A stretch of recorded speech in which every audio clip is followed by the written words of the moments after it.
Today we will talk about Japanese militarism, and in the earlier lecture on Japanese militarism we talked about how the Japanese society was, how the middle rung of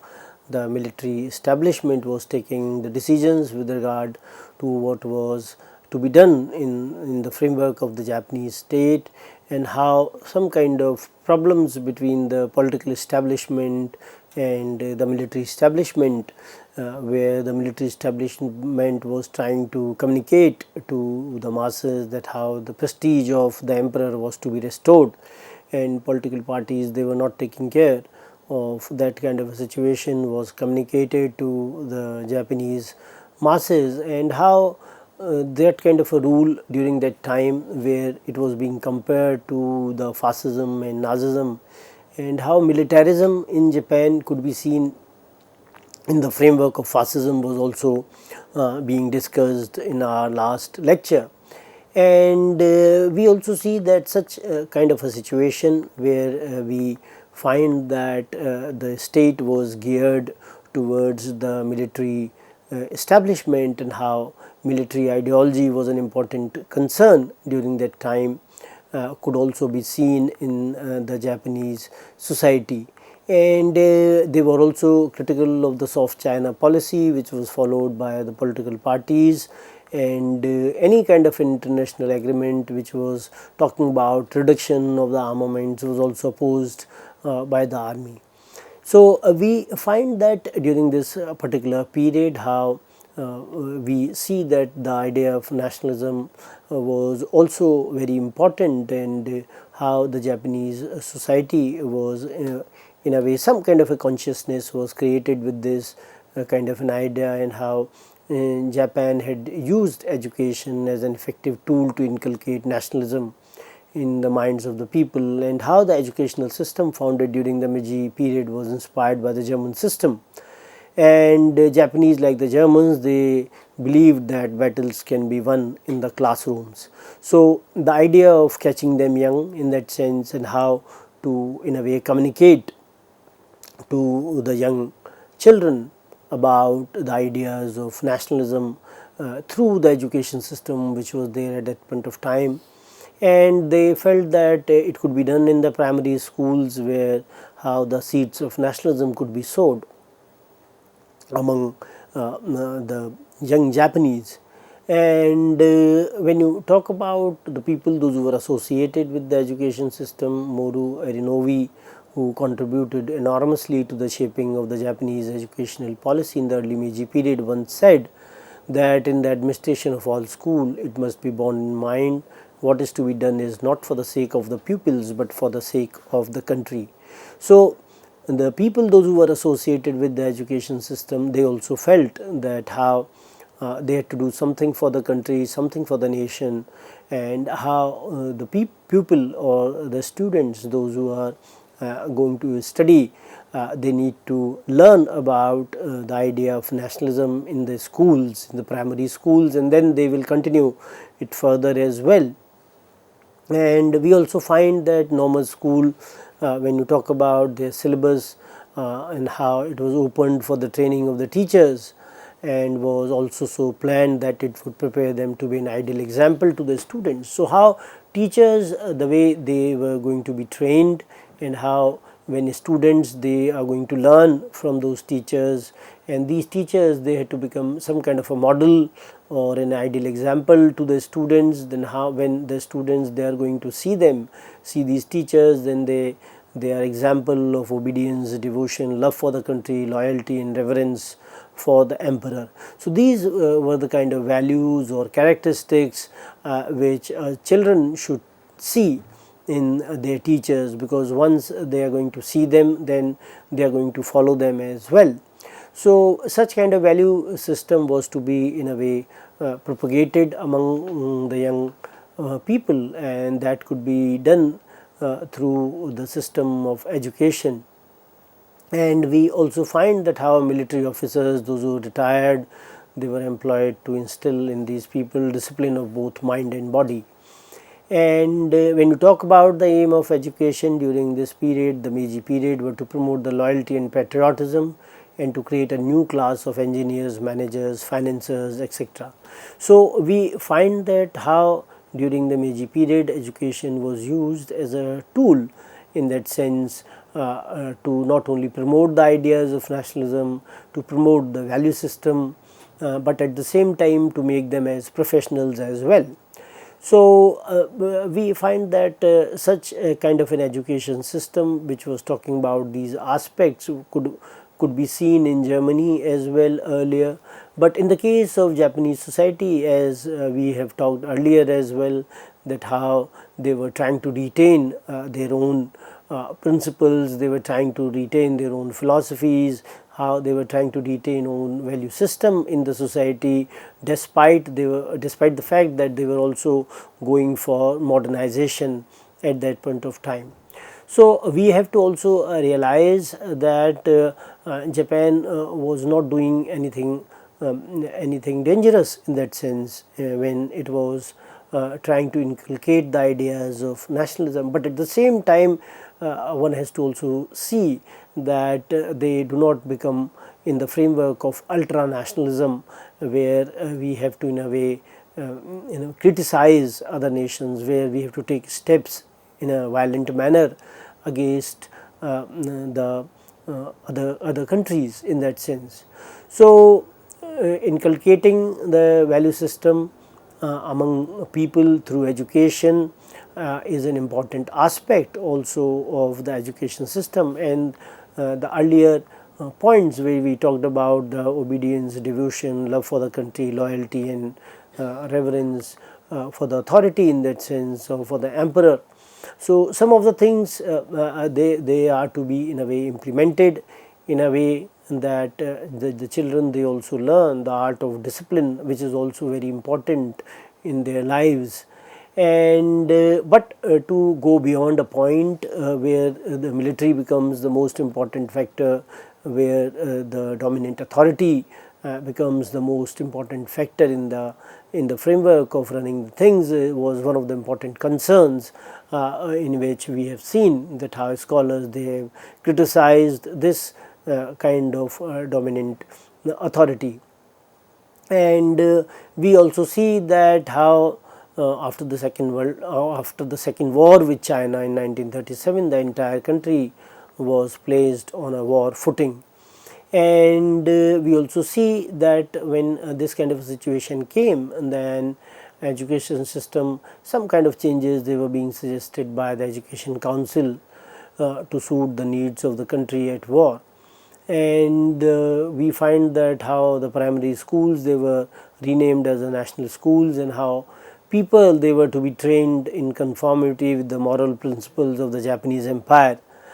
which meant being loyal subjects to the emperor. So in that way, that they have to become the loyal subjects to the emperor, and emperor was the supreme authority. They were the important concerns of the people, those who were there at that point of time.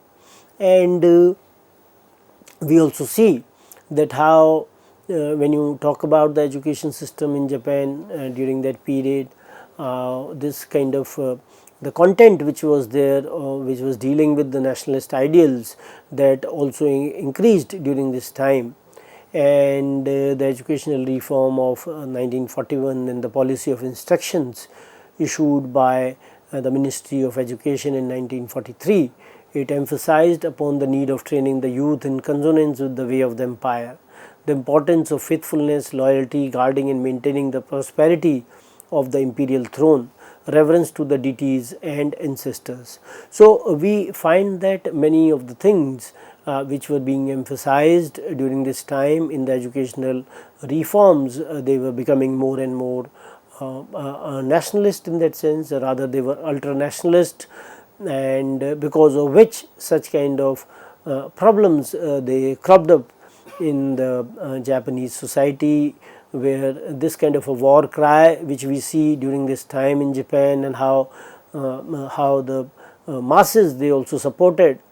the military establishment when it was going for various kinds of wars in 1930s and 1940s against various countries, to the tune that how they also attacked USA, which was rising in stock at that point of time, and later we find that it became one of the two superpowers.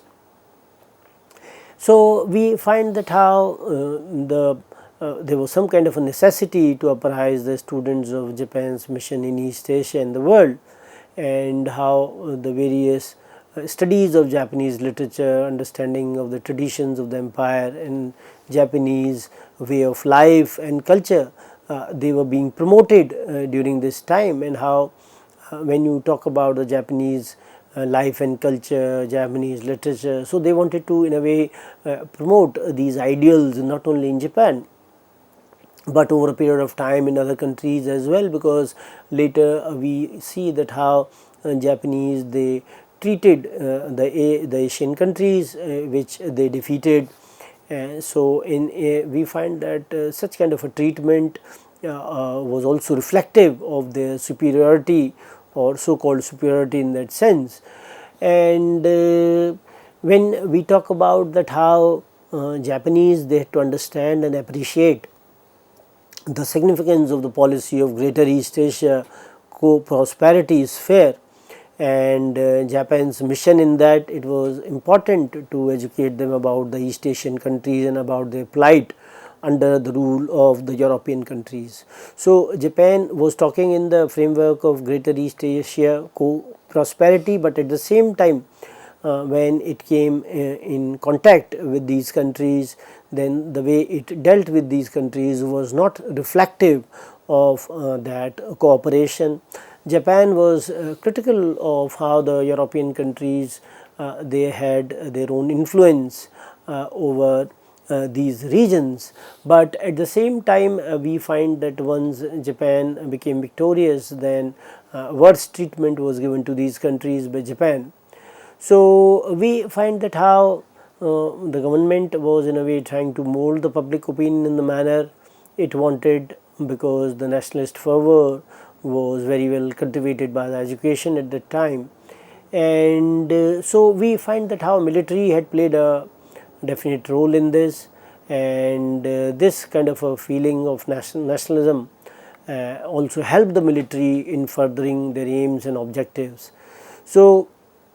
when we talk about this idea of nationalism, how it was necessary to suppress the discontent created by the changes in the political and economic structures of the country.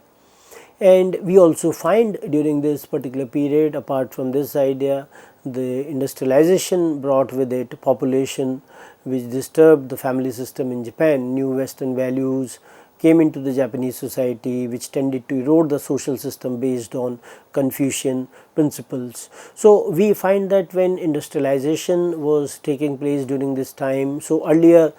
principles of the family system they also underwent change, and the Confucian ideas which were there in the Japanese society they also underwent change, because of which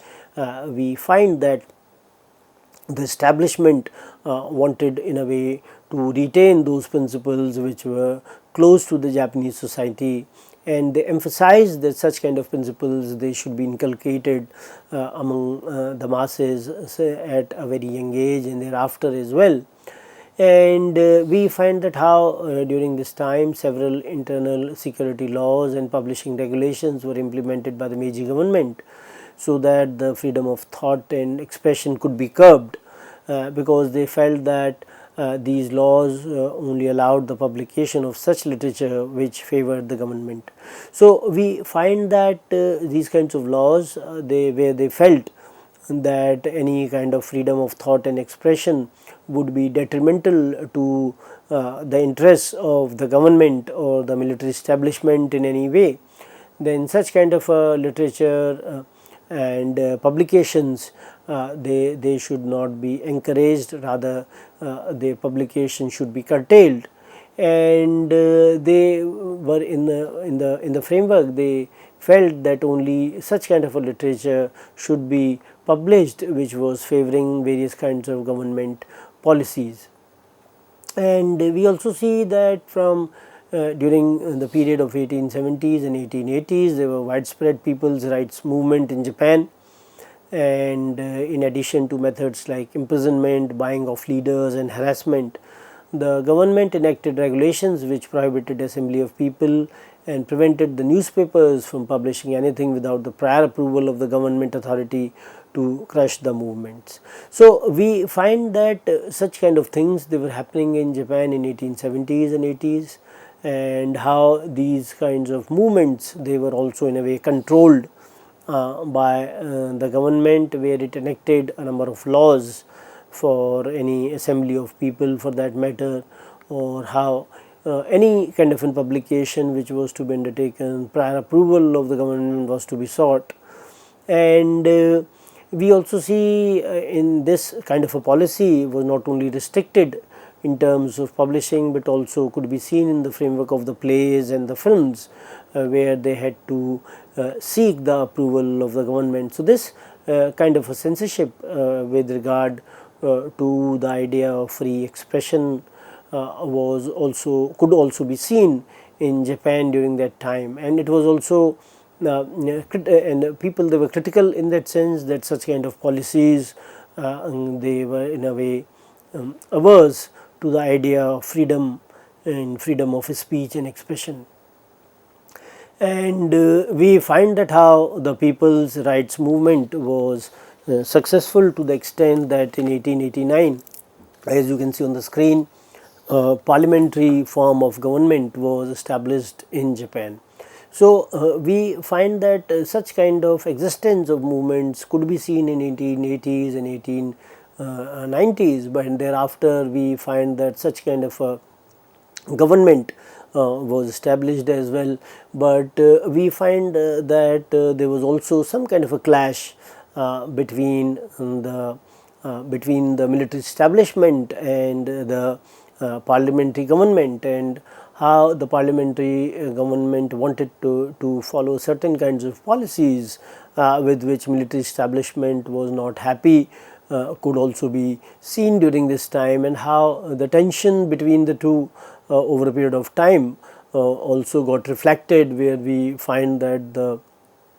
military reigned supreme, and over a period of time the role of the democratic government got diminished over a period of time, and the military establishment was in a way trying to dictate the government the various kinds of policies which they wanted to follow in the context of Japan. And we find that during this time the constitution guaranteed only limited freedom to the people within the limits of the law, which was further limited by the successive laws adopted over the years. And we also find that some kind of a strong opposition of growing militarism during and after the First World War. So, there were certain elements those who were not happy during this time, and they also tried to resist, and we find that any kind of anti-war writings were trying to show military in a bad light, and some of